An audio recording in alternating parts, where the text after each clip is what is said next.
Hi everyone, welcome to my beginner's guide for RetroArch.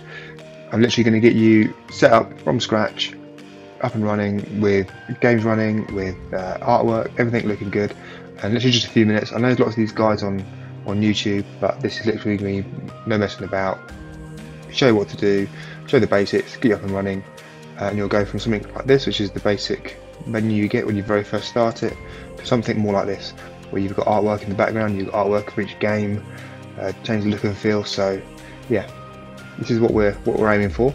So what I'll do, I'll start right at the beginning. Let me just close this down, and I'll close this one down as well. He says. So just go to this. Right, okay. So I think RetroArch can daunt people.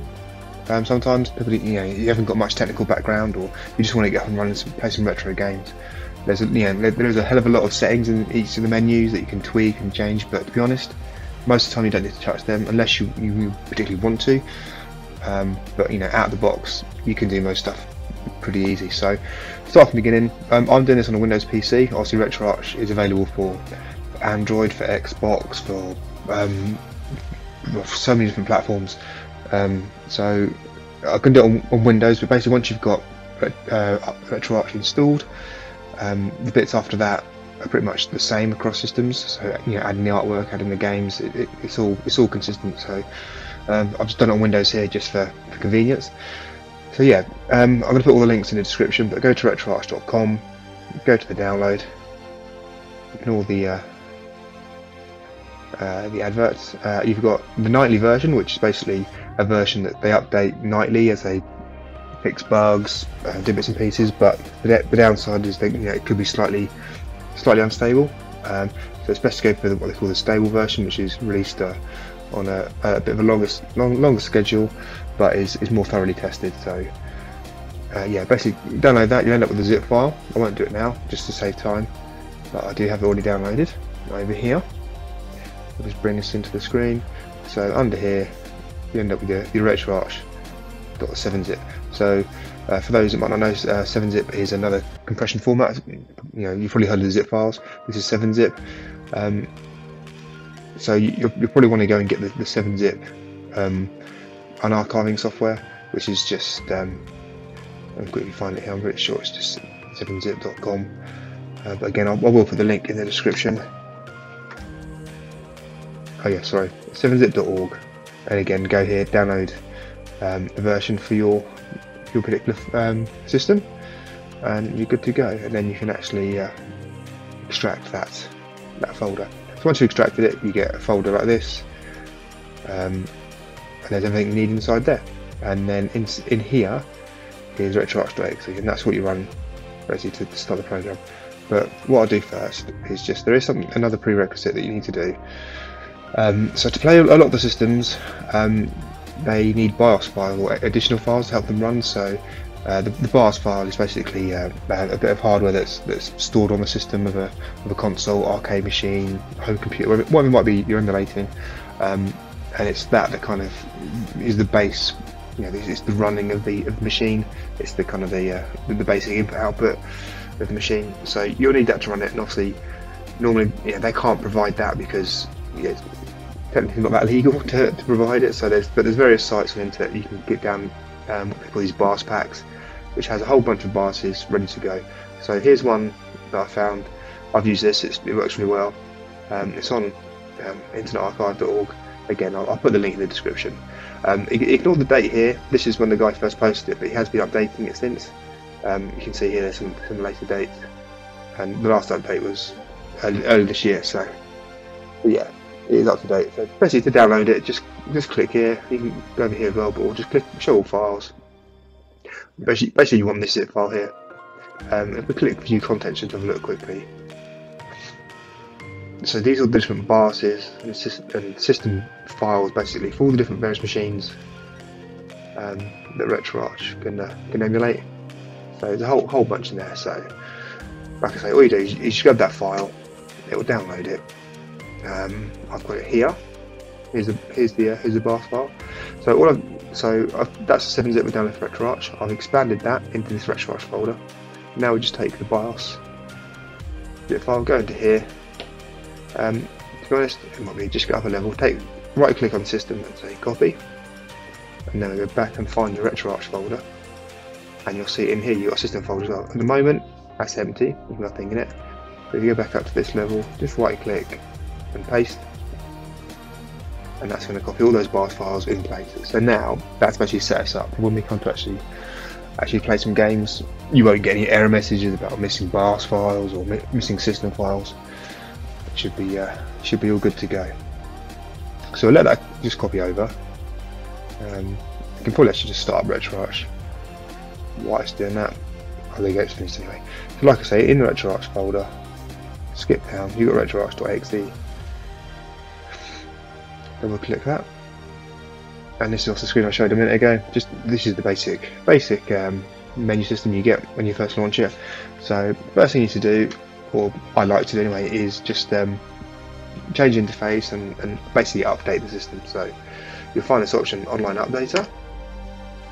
We'll go in here, and then you basically got all these different options here to update, and we pretty much just want to go down each one.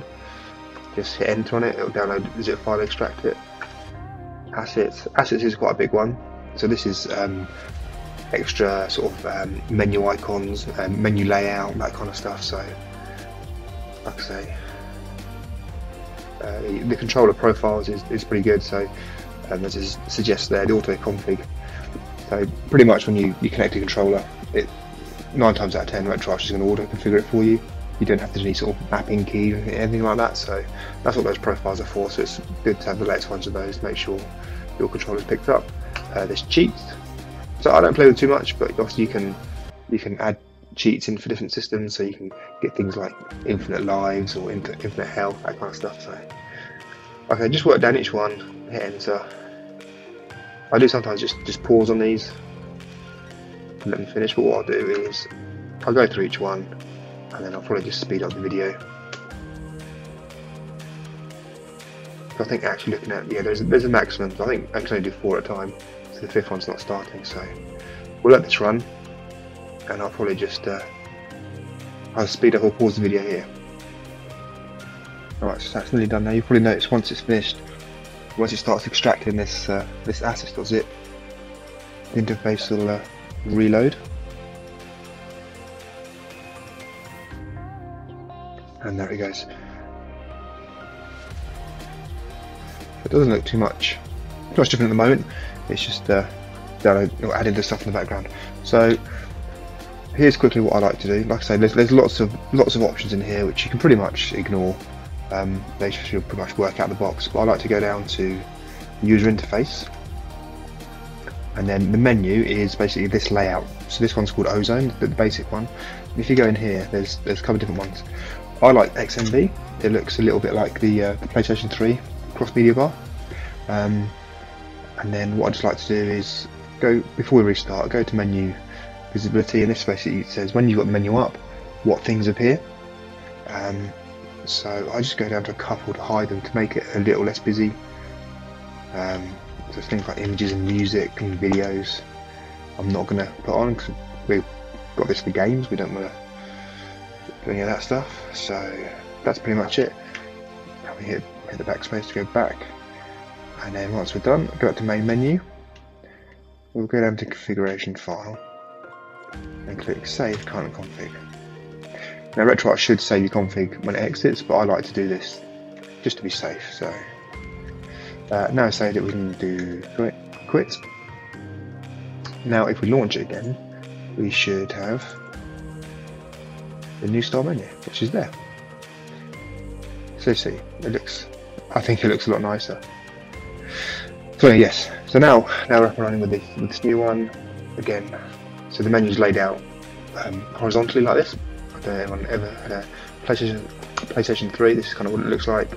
So I just think it's easy to navigate. So all the settings are in here. Like I say, if you go to each one, there's a whole bunch of settings you can change, but to be honest, most of the time you don't need to. The only other thing I like to change is you go to appearance, and here's where you can do things like change the background images, Dynamic image is what we'll need later on. That's turned on already, which is good, but I'll explain that later on. Keep going down here, you've got, you can change the size of the font, the blending, and the icons, which are the icons down here, I like to change as well. I can't remember which one it is, flat UI. So you can see there's quite a few different options.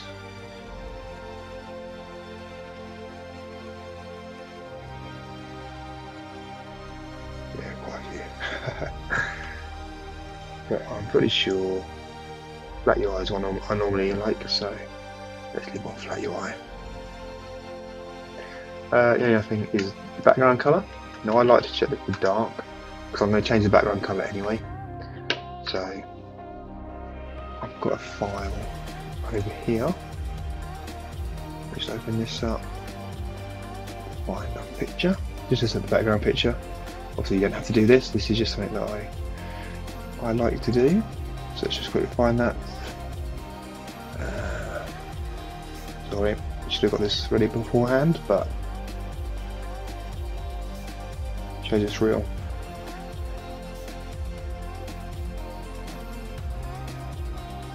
So I'm going to copy this wallpapers picture in. You can't quite see it at the moment, but so straight into RetroArch folder. I'm going to paste a folder called wallpapers. If obviously this doesn't exist at the moment, so if you haven't got it, just right click and say new directory and create wallpapers. Now in here I've got a couple of pictures that says the background, and then this systems one is the one we're going to use later on. And this is related to that dynamic wallpaper setting. So as you add playlists for different systems, you can have a different background for each system. This is where they live. So here's all the backgrounds for the different systems I'm going to look to add, and you'll notice they're all named by the system name, and you'll see what that comes in a minute. So we've got those, and then these are just some generic background pictures, which I like to use. So like I say, in user interface here, go to appearance, remember background image, and then we'll just browse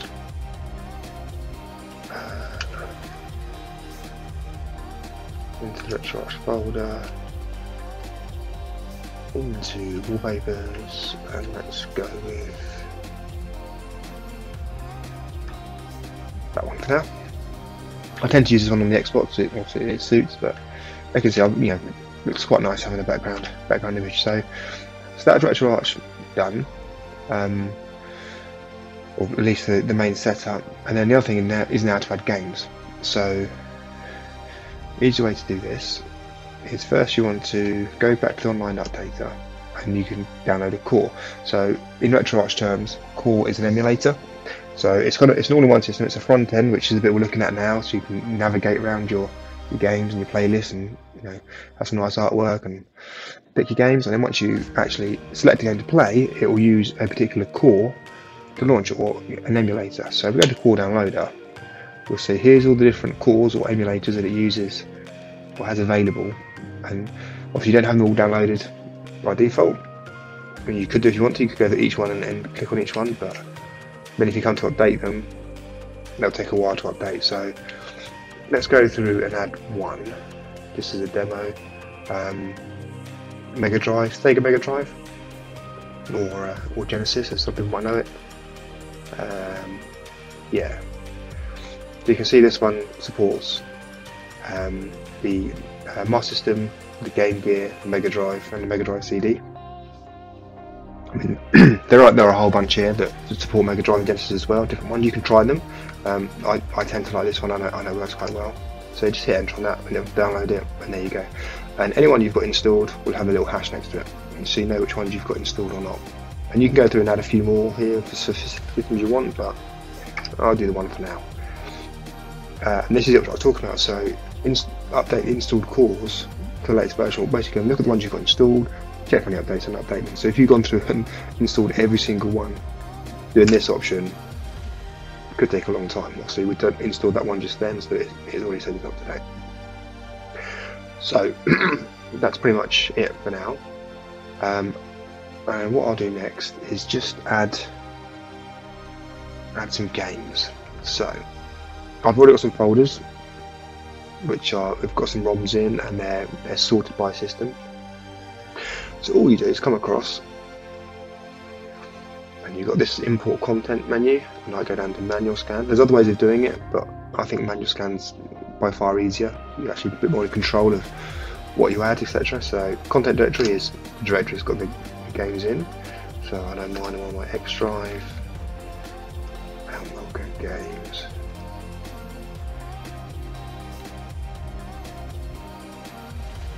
So Genesis, and then go down to scan this directory. So that directory holds, I know, all my Genesis ROMs. So system name, and this is where you have to pick the right name. So this is where you could just type anything. You could do custom, and you could just type in, say, Genesis or Mega Drive, whatever you want, or content directory will name the playlist the same as the folder I picked, and the folder I picked was just called Genesis. But these are all the sort of the default system names that RetroArch recognizes for each system. So it's important to use this, because then when we come to adding the dynamic backgrounds per system and all the artwork for the games, you use this same name convention. So find out, say Mega Drive Genesis, that's what it's called. The custom name we could type in there, we don't need that. Default core, you could leave it unspecified, but we're going to say, okay, for this playlist, play them all with that emulator, with that core. File extensions, you could go and tell it, they're all .zip files or .md files or whatever, but you don't need to change it. Don't need to change any of this. If you're doing an arcade system like Final Burn or MAME, you could have a DAT file with it. You don't need that, but what that will do is when you add the system, it'll match the name. It gives you like a nice looking name, because you probably know, but with the arcade systems, they've all got like little 8 character names for each of the ROMs, which sometimes you might not know what the game is. But if you have a DAT file, it'll match that 8 character name to a nice, the full name, like in English. So, but yeah, we're not doing that at the moment, so we don't need that. So we can go down to start scan. So scan complete, quicker start. And now we'll see we've got an extra icon on here, and this is the Mega Drive and all the games. So you could be done then. So let's pick a game. Hit enter there. You've got run. There's things like add to favourites. You can change the core association, so which core it runs with. There's the information one there. A few options, but and remove. Obviously, you can remove it out of your playlist if you want to. When you're ready to run it, you click run. But what I will just double check first is you need a couple of keys set up to be able to exit. So what I'll do is, under settings menu, we go up to input, and then we go down here and go to hotkeys. Now this is where you would remap the controller buttons if you wanted to, but we shouldn't need to. 9 times out of 10, like I say, it should all take a ruler. So if we go to hotkeys, so we've got an option here to menu toggle controller combo. So this is basically, while you're playing the game, if you want to pause or exit back out, you hit the key combination and that lets you back out the game. So there's a whole bunch of presets. I like to use start and select together. So make sure you set that first, otherwise you might be stuck in the game. So let's go across here. Let's go for a gym, then run.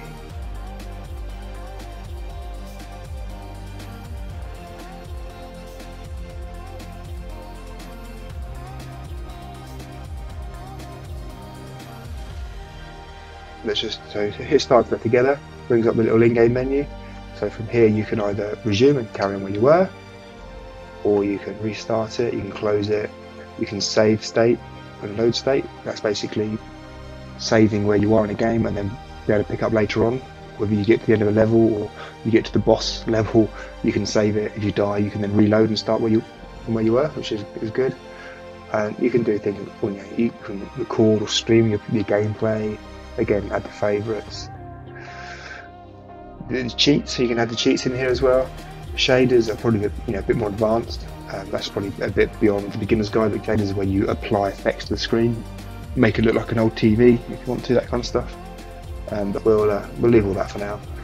So let's just say, no, not say close content. It closes it and goes back. So that was it. That was the game up and running. That's how easy it is to create this playlist.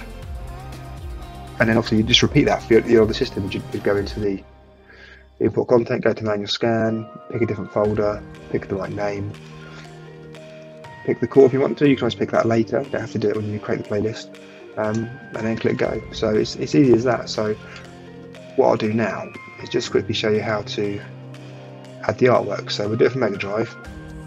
So if I just quit out of here for now, and then I will bring up here. So if you remember, we copied across all these background files. So we've got one here which is Sega-Mega Drive-Genesis, which if you remember matches the name we picked in the playlist. That's important. All the rest match other systems that I've got available. And then if we look back here a little, we've got a thumbnails folder, which at the moment is empty. And now if you want to create the thumbnails, which is basically the box artwork or the screenshot stuff, when you're browsing through the playlist, all you need to do is, I've got this over another drive, so again we want to use that naming convention that we mentioned. So we'll come in here, we just create a new folder, and we'll call it Sega-Mega Drive-Genesis, so it matches that playlist name. And then within here you basically name 3 folders, and they're just going to copy across now. So they're called named underscore box arts, named underscore snaps, and named underscore titles. I'll put something in the description obviously, but and it's available on the RetroArch website. But these are the 3 different types of artwork that you can use within RetroArch. So obviously box art is, you know, the box art image of the original box. The snap is an in-game picture, so you can see what the in-game play looks like, and the title is normally the title screen when you launch the game. So we look in here. Here's all the box art. So I've decided to use 3D box art. So, and then all these files are just named the same as the game ROM file. So you can see, for example, let's look Aladdin.png, and then if we look under snaps, again Aladdin.png. So like I say, these are the in-game snapshots. And then titles, I've actually used the logos. I think it looks a bit better inside RetroArch, so again Aladdin.png. And then if we go and look where I've got the actual games, you'll see their name the same. So go right here, and we've got Aladdin.md, so that's the actual game. So as long as all the artwork matches the exact same name as the game, you should be good to go.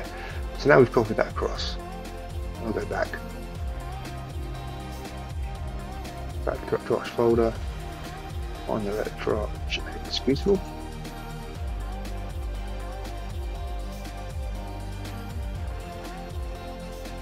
Just make that a little bigger. So now, with any luck, we've got all the artwork. It's as easy as that. Now you will notice it's just showing the box art. So what you can do, you can pick and choose what you display.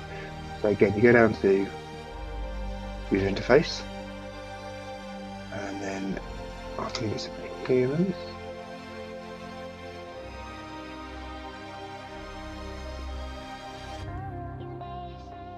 Let's just go down here. Right, so we've got thumbnails, box art.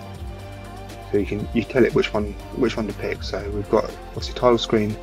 I've actually made logos, or the screenshot is actually the in-game screenshot. So I'll leave this one as a box art. But then, so by default, it shows on the right hand side of the screen, over here somewhere. But you can turn on left thumbnail. So for that, I tend to use title screen, which, like I say, is actually the logo.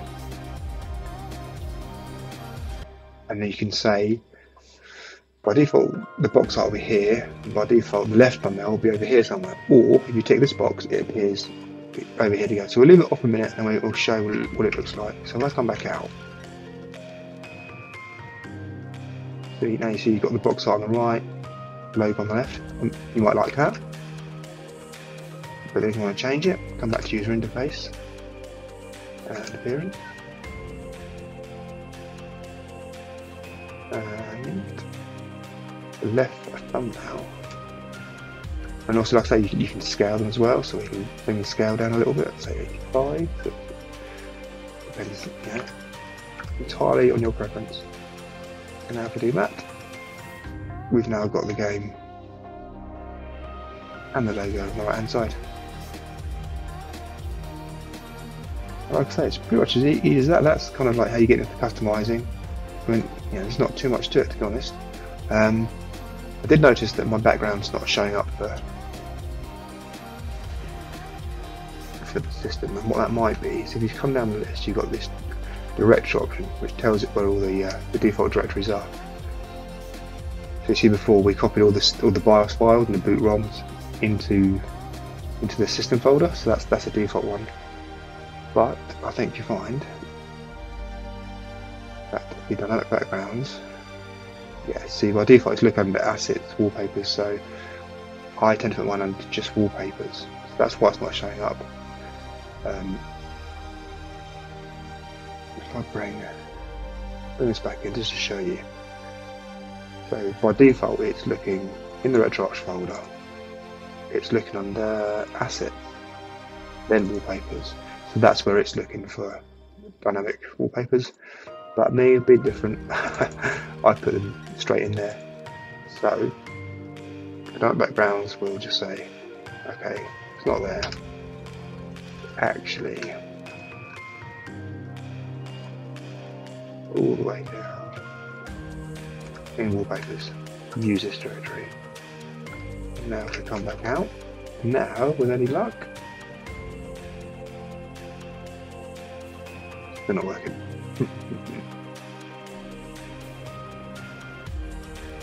It may need a restart. I hope it's a restart. This is where you should test it before starting recording the video. So what we'll do, just I'll go double check that, make sure I haven't done something silly. I think I know what it might be actually. Oh. No, it'll play the game. Especially the audio doesn't sound great through here, and that is just through the recording, I think. But anyway, I think what it is, see, the best things happen live. Go back to the directory, dynamic backgrounds. I've got a feeling we have to pick the actual subfolder. Where am I going? So demo. Ooh, right, too quick. So we go down to the wallpapers folder and then pick the systems. Use this directory. I think that's it. Fingers crossed. There we go.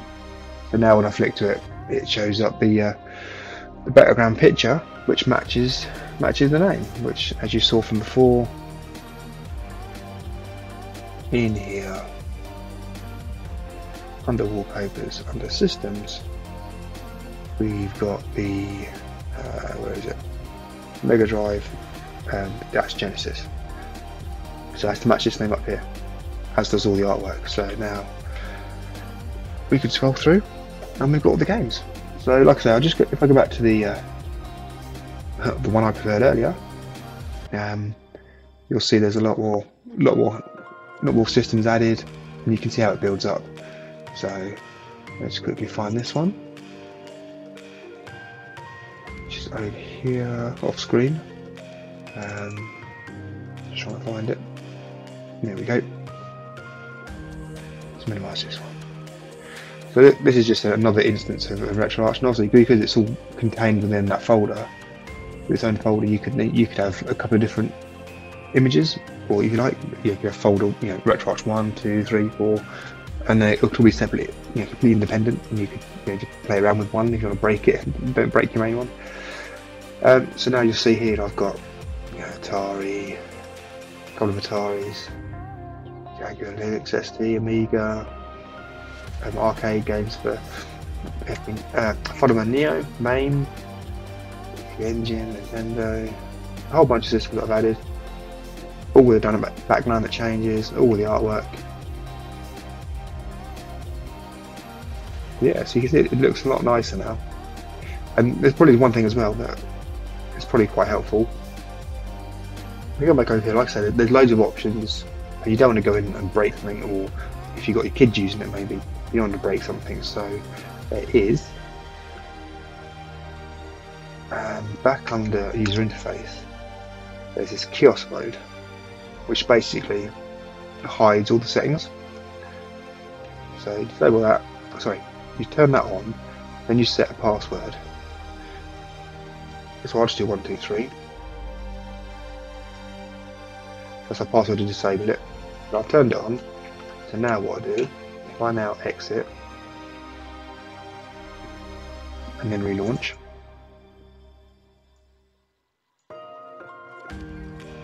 again just resize it. So now you see the setting menu is now hidden, so you can't get in and or your kids can't get in and break anything. All the playlists are there as normal, but you'll just have the front menu to load a core, load of content. Again, you can, rather than using the playlist, you can do it manually. You can say, right, okay, load content, which basically load a game and browse to whatever drive it's on it and load it, or you can say load a core first and then load content for it. And then we've literally got restart, quit, help information. And then if we want to turn off Kiosk mode, we've got an option here to turn it off. So just enter the password we set, password correct, and then say restart RetroArch, and it should be back to normal. The settings menu is now back. So I guess, in here there's, like I say, there's a whole, you can change the video drivers, the drive use of your controller, type of video, whether it's Direct 3D, or Vulkan, or OpenGL, or all this kind of stuff you can change, the audio. But like I say, you shouldn't really need to touch any of this. There's video output settings where you can change the resolution, whether you run windowed mode and scaling and all this kind of fancy stuff. So yeah, you see what I mean? This is why it can daunt some people. There's so many menus, so many settings. Save config on quit is a handy one, which I've got turned on. But you could really, once you've got it how you want it, maybe turn that off just in case you accidentally change something without realising, and then you quit and it saved it. So yeah, it's a whole, like I say, a whole bunch of options which you don't really need. So that's it. That was a quick guide. I say quick guide, is about half an hour, but that's basically going from nothing to RetroArch installed. We've added games, we've added artwork, changed the look and feel. We're pretty much ready to go. And like I say, the game plays. It's a bit hard to demonstrate on here. As you heard, the audio did break up a little bit, but it runs fine. It runs really well. And like I say, once you've done the initial install on whether it be Windows or Mac or Android or whatever, the actual interface in here, RetroArch is the same. So adding content, creating a playlist, adding all the artwork, that's identical on whatever system you're running. So yeah, that was my quick, easy beginner's guide to RetroArch. So I hope you enjoyed it. I've got some other videos. I've got one that I made recently on how to install this on an Xbox in retail mode, which is I think it's pretty cool. So I've got that set up in here, and like I said, I've got a video on how to do that. So it might be worth a watch if you're into that kind of thing, or have an Xbox that you might want to stick some retro games on. So yeah, I'll leave it there for now. Thanks for watching. Please like the video. Please subscribe. It'd really help. And yeah, subscribe and I'll be posting loads more videos. That's the idea. I'm trying to build up as many videos as I can, covering all different areas. Obviously a lot of them around retro gaming initially, but general IT, just tips and help bits to help people out really. So yeah, thanks for watching, and see you soon.